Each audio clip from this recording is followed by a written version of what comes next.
Ya, cuma kita belum katakan berakhirnya zaman, kita baru katakan akhir zaman. Ya, artinya apa?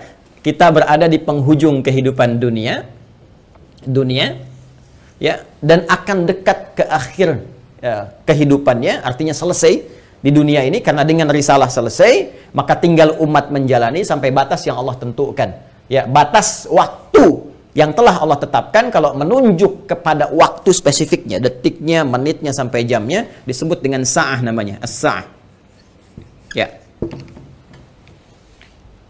Nanti di periode ini ada kejadian-kejadian, ya, di mana segala hal bisa muncul, ya, bisa terjadi banyak hal nanti kita sebutkan, baik itu nanti huru-hara, baik itu banyak musibah, baik itu nanti selesai kehidupan, wafat, bangkit, sesuatu terjadi. Sesuatu yang banyak terjadi, bangkit dan sebagainya disebut dengan qiyamah namanya. Ya, asalnya qiyam, sifatnya ditambah ta disebut dengan qiyamah. Karena itu nanti peristiwanya disebut dengan yaumul qiyamah. Yaumul qiyamah. Ya. Nanti ada surah Al-Qiyamah, surah ke-75, gitu kan? La uqsimu biyaumil qiyamah. Ini peristiwanya. Tapi kalau kita ingin menunjuk kepada waktunya spesifik, ya, berakhir nih waktunya, selesai, sehingga terjadi kiamat yang dimaksudkan. Kita serap ke dalam bahasa Indonesia menjadi kiamat. Ya, berakhir waktunya disebut dengan sa'ah. Sa'ah menunjuk kepada, kalau sekarang dalam bahasa Arab standar sekarang sa'ah disebut jam. Ya, jam ada detiknya, kan sa'alan. Jam berapa sekarang? Ya, sampai ke detiknya, sampai ke menitnya dan seterusnya, itu menunjuk kepada waktu ini disebut dengan sa'ah. Ya, karena itu teman-teman sekalian, ketika Allah menegaskan kapan terjadi tepatnya terjadi kiamat ini, menunjuk pada waktunya, itu hanya milik Allah Subhanahu wa taala, prerogatifnya.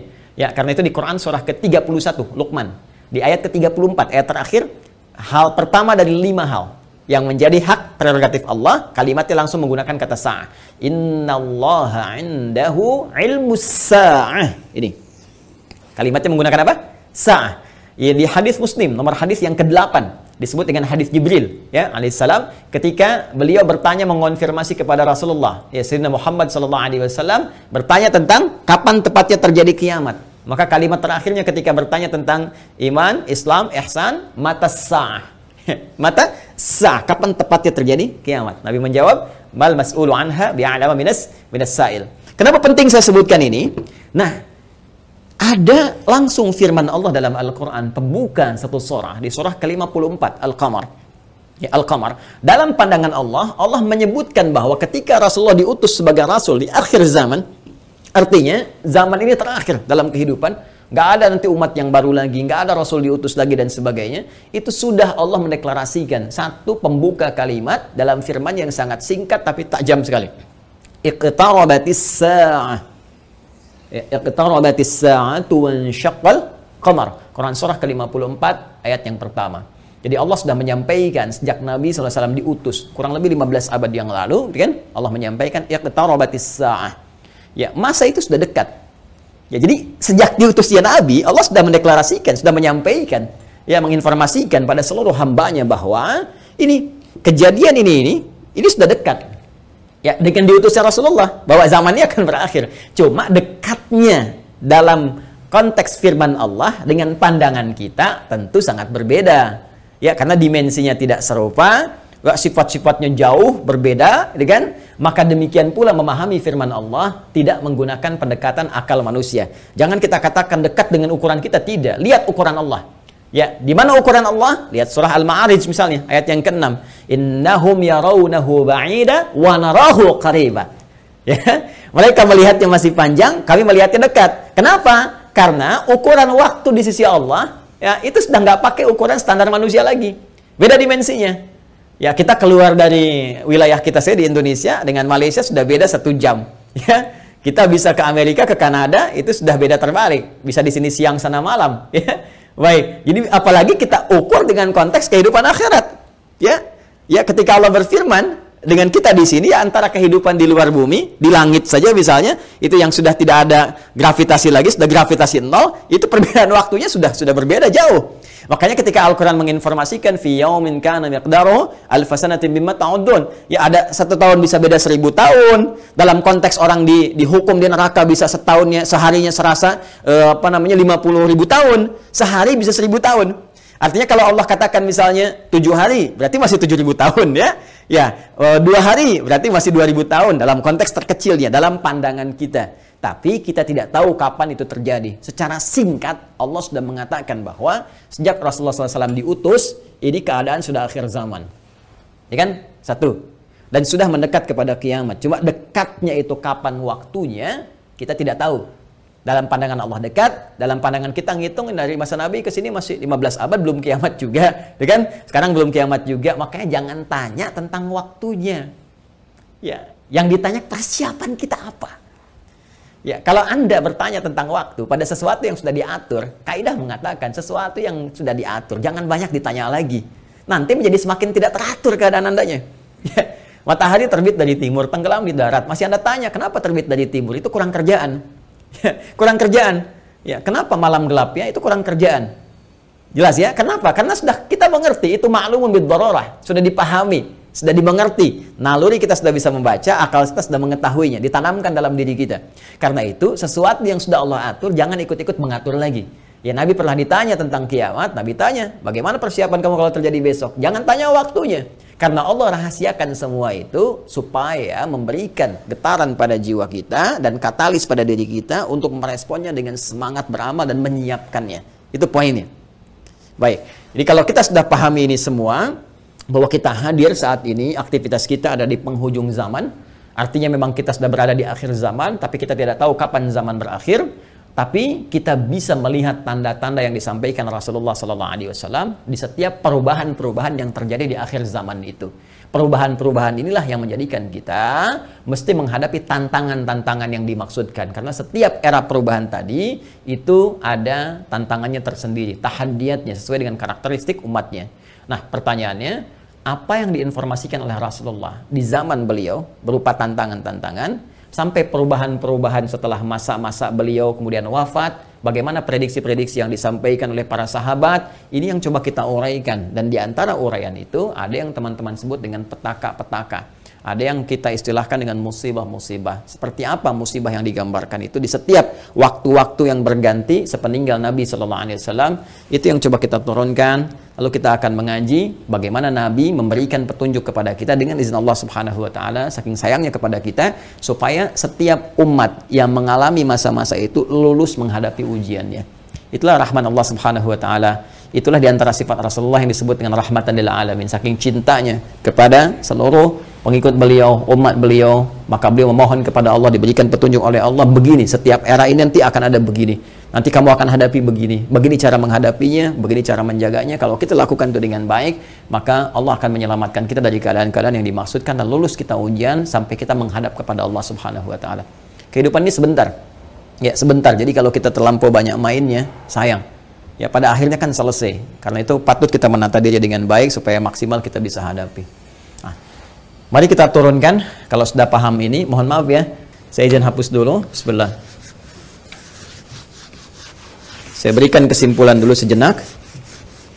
Jadi jangan lantas nanti diartikan akhir zaman, kiamat gitu kan. Padahal kita juga sedang di akhir zaman sekarang. Dan Rasulullah diutus Rasul akhir zaman. Sekarang kita ustadznya ustadz akhir zaman gitu kan. Dan kalau ada presiden akhir zaman, menteri akhir zaman, lurah akhir zaman. Termasuk juga sekolah-sekolah akhir zaman dan sebagainya. Tapi zaman itu sampai berakhir seperti apa tahapan-tahapannya, bagaimana ujiannya. Itu yang kita lihat.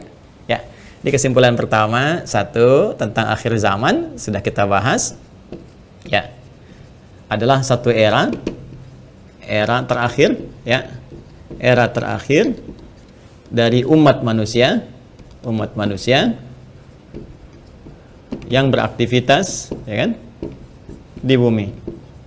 Ini dia, era terakhir dari umat manusia yang beraktivitas di bumi. Jelas ya? Nah, ditandai dengan diutusnya Rasul terakhir, yaitu Rasulullah Sayyidina Muhammad sallallahu alaihi wasallam, kan? Sallallahu alaihi wasallam. Nah, kemudian karena siap Rasul itu membawa petunjuk, juga diberikan petunjuk berupa hudan terakhir. Nah, itu berupa Al-Qur'an. Karena Al-Quran pun ketika diturunkan Allah menyebut dengan hudan. Buka Quran surah kedua Al-Baqarah di ayat 185. Syahrul Ramadan alladzi unzila fihi al-Quran hudan linnas. Ya, hudan linnas wa bayyinatin minal huda wal furqan. Baik, sekarang dari sejak diutusnya Rasulullah sudah masuk akhir zaman, bagaimana perjalanan? Nah, kalau kita turunkan dari sini di masa Rasulullah SAW, Rasul ya SAW sampai dengan kita sekarang, ya. Sampai kita sekarang di masa kini kurang lebih ada sekitar 15 abad. Nah, sekarang kita akan bicara tentang bagaimana Rasulullah SAW menyampaikan tentang berita-berita nubuat. Nubuat itu tentang berita besar yang terjadi dibawa oleh utusan. Ya, orang menyampaikan nubuat disebut dengan nabi, pembawa berita besar. Beritanya disebut dengan naba, karena itu ada surah An-Naba. Ya, amma yatasaalun 'anin naba'il 'azim, ya.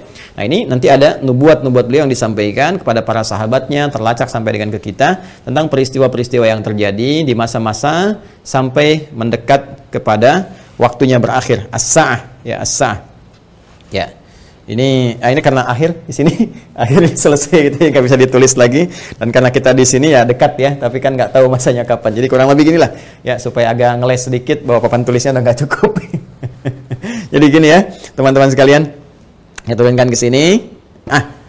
Baik, sekarang saya beri contoh begini misalnya. Ya, ini hadis yang populer saja, saya langsung ambil dari hadis riwayat Muslim. Hadis riwayat Imam Muslim. Ya, nomor hadis yang ke-8. Nanti ada bab tentang iman, Islam dan ihsan.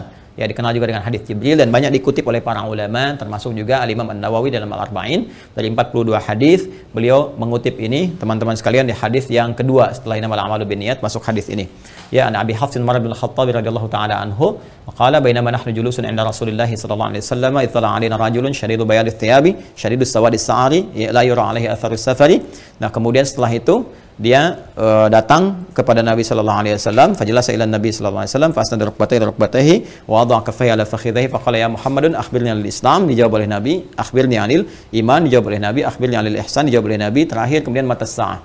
Ya, bertanya tentang tanda-tanda as-sa'ah. Kapan ini ya terjadi tepatnya kiamat? Nabi menjawab, mal mas'ulu anha bi'alami minas sa'il.